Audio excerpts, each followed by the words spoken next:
In 1945, a group of workers in Egypt unintentionally discovered an early Christian tomb. Inside the tomb was a large jar which contained 13 manuscripts, all of which were bound in leather and composed of 48 works. These manuscripts were primarily Gnostic in nature, meaning that they espoused the idea that salvation could be achieved through mystical knowledge.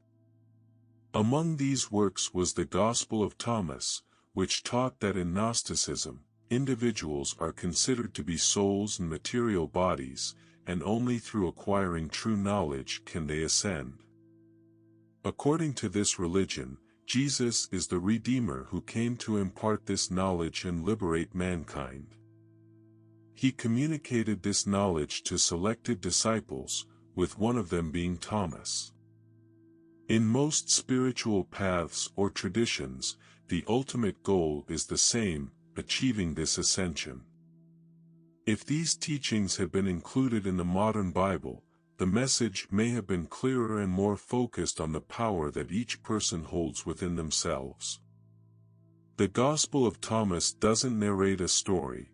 Instead, it's a compilation of approximately 114 sayings attributed to Jesus. The document begins with the words, "These are the secret words which Jesus the living one spoke, and Didymus Judas Thomas wrote them down." The author adds, "Whosoever finds the interpretation of these sayings shall never taste death." The sayings themselves are not the secret, rather, the secret lies in their interpretation. When one discovers the true answers, it can be troubling because it often goes against what they've been taught. But when the truth sets in, it's a marvelous experience that leads to the realization of one's power. Each individual has supreme reign over their own life and everything in it, and the attainment of this knowledge can result in the experience of heaven on earth. The Gospel of Thomas has been omitted from the Bible, and there are various explanations as to why. Some religious leaders claim that if you read it and compare it to the New Testament, it's a different type of book that presents a different Jesus. They argue that these particular teachings about Jesus align with certain philosophical principles that became popular but are not necessary to the Bible's work. Have you heard of the Lost Gospel of Thomas? It's a powerful text because it's believed to contain the actual words of Jesus as he taught those around him how to utilize the power of human emotion in his life. If indigenous and ancient people know it, then why don't we? This is an excellent question, and the answer is that, in our Western tradition, specifically, the Judeo-Christian tradition, there was a time when this field and the language of emotion were part of our tradition and texts. However, something happened in 325 AD when our texts were edited, and we lost a considerable amount of information. The Emperor Constantine and the early Christian Church had to make decisions about what information to include and exclude, resulting in the loss of at least 45 books that were either completely taken away or tremendously edited. As a result, we lost the information that tells us everything is connected and the language that speaks to this field. We know the information was lost because we are now recovering it in the Dead Sea Scrolls, the Nag Hammadi Library, and the Coptic texts. This is how we know that Jesus' writings that aren't recorded in our primary sources but are consistent with the ones that are. Instead, they have been reserved for only a select few. Shedding light on the belief that every person is imbued with the same higher power as Jesus, rather than an external force to be feared, would have revolutionized our understanding of life throughout history. Our differences do not separate us, we are all different forms of the same one consciousness. Here are some of the sayings of Jesus from the Gospel according to Thomas, along with possible interpretations. Verse number 3, "If those who lead you say to you, 'See, the kingdom is in the sky, then the birds of the sky will precede you. If they say to you, it is in the sea, then the fish will precede you. Rather, the kingdom is inside of you and it is outside of you. When you come to know yourselves, then you will become known, and you will realize that it is you who are the sons of the living Father. But if you will not know yourselves, you dwell in poverty, and it is you who are that poverty. This teaching refers to the consequences of believing that power is outside of the individual. If you believe that ruling power belongs to someone or something else, then that entity will dominate your life. However, when you realize who you truly are, a manifestation of the one consciousness that moves through everything, and that all power comes from within, you can live in an elevated and abundant way. The kingdom is inside of you and outside of you. You literally manifest your external circumstances from within. If you do not know yourselves, you dwell in poverty, and it is you who are that poverty. The belief that external events and people control one's life prevents them from living the richness that is rightfully theirs. They manifest as they believe. Verse 27, If you do not fast from the world, you will not find the Father's domain. If we do not turn away from the things that disturb us and believe in the power within to change all things, we will continue to experience the same difficulties. Fasting from the world means not giving attention or power to external events, but instead focusing on the power within to change them. Shedding light on the idea that every person possesses the same divine power as Jesus, rather than fearing it as an external force, would revolutionize our understanding of life throughout history. Verse number 3 of the Gospel of Thomas reveals Jesus' teachings on the kingdom of God, which he explains is not located in the sky or sea, but rather inside and outside of each of us. When we know ourselves, we will realize that we are all part of the same consciousness, taking different forms. Conversely, if we believe that power is external to ourselves, we allow it to dominate us. The idea that external events control our lives keeps us from living a rich and fulfilling life. Manifesting our reality is possible once we recognize the power within us. Jesus asserts that he is the light above all else and everything comes from him. He can be found within all things, represented by a piece of wood or a stone.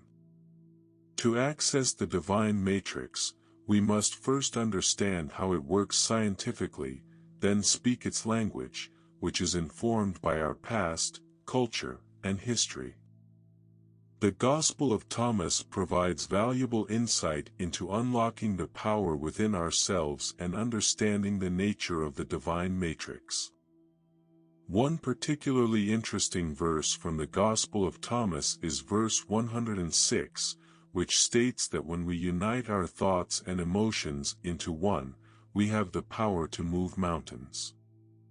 This verse emphasizes the importance of thought and emotion as powerful forces, and how we can use them to create change in our lives. Verse 48 of the same Gospel also highlights the importance of making peace between our thoughts and emotions within ourselves, as we are the temple or house that Jesus speaks of. When we achieve this unity, we can access the power of the divine matrix and speak to the world with one potent force. The Gospel of Thomas offers valuable insights into the nature of consciousness and the power of thought and emotion, and is a valuable resource for anyone seeking spiritual growth. When thought and emotion merge, when they find harmony within this realm, miraculous things can happen. Mountains can be moved with ease. The power of this union is evident, yet we are left wondering how to achieve it. The answer lies within the early Christian Bible, which we have in our possession today. You may have heard the passage, "Ask and ye shall receive," but asking with mere words won't cut it. We must communicate with the divine matrix in a language that resonates with it. The field doesn't recognize our voice, but it does recognize the power of our hearts. Our emotions generate electrical and magnetic waves that speak the field's language. By feeling as if our prayers have already been answered, we send out waves that bring about our desired outcome. In John 16 verses 23 to 24 of the King James Version of the Bible, we have a condensed version of this message. However, it has been edited, omitting two crucial sentences that teach us how to ask. The edited version reads, "Whatsoever ye shall ask the Father in my name, he will give it you. Hitherto have ye asked nothing in my name. Ask, and ye shall receive, that your joy may be full." The two missing sentences instruct us to ask directly from within the name of Jesus, and that we have not received because we have been asking with our voice. These sentences were removed during the 4th century edits. If we go back to the original Aramaic and translate it anew, we can read the unedited version, "All things that ye ask straightly, directly from inside my name, ye shall be given. So far ye have not done this." Take a look at these two powerful sentences, ask without hidden motive, and be surrounded by your answer. The message here is clear, it's not about simply speaking a word, it's about feeling as if your answer has already happened. It's about being enveloped by what you desire, so that your thoughts and emotions become one. And when that happens, the field recognizes it as a language it understands. If you want to attract the perfect relationship or healing for a loved one, it's all about feeling the feeling of what it would be like if that desire had already been fulfilled. That's when your thoughts and emotions come together as one, and that's when the magic happens.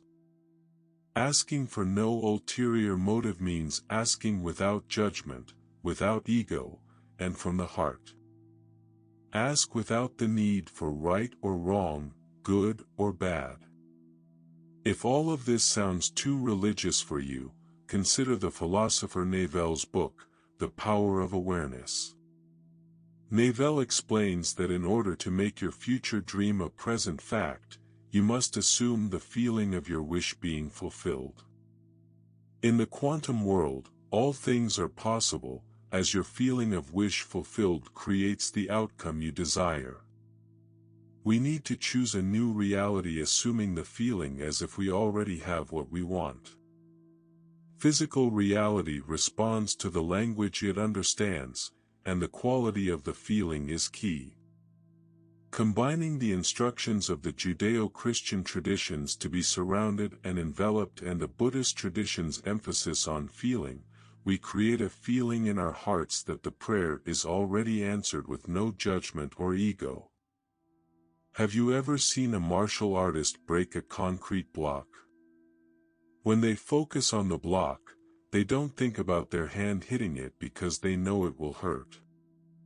Instead, they focus on a place below the block and feel the sensation as if their hand is already in that place. This metaphor is equivalent to what we do with the power of emotion, feeling as if the experience has already happened. The Gospel of Thomas represents our connection to consciousness and all that is. It is the knowledge that frees us from believing ourselves to be separate, alone, and simply victims of circumstance.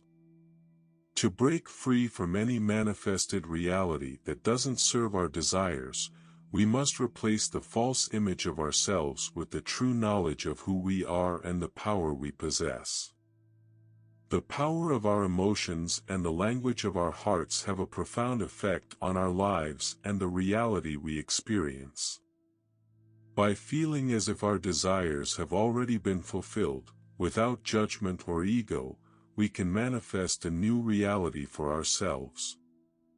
This philosophy is present in many spiritual traditions, and can be applied in practical ways, from healing the body to achieving personal goals. So, let us embrace the power of our emotions and our ability to manifest a new reality for ourselves. Let us connect with our higher consciousness and the knowledge that liberates us from false beliefs about ourselves and our limitations. And let us take action in our lives to make our dreams a reality. If you enjoyed this video, please like, subscribe, share, and comment below with your thoughts and experiences with the power of emotion. Let's continue this conversation and support each other in manifesting the reality we desire. Thank you for watching.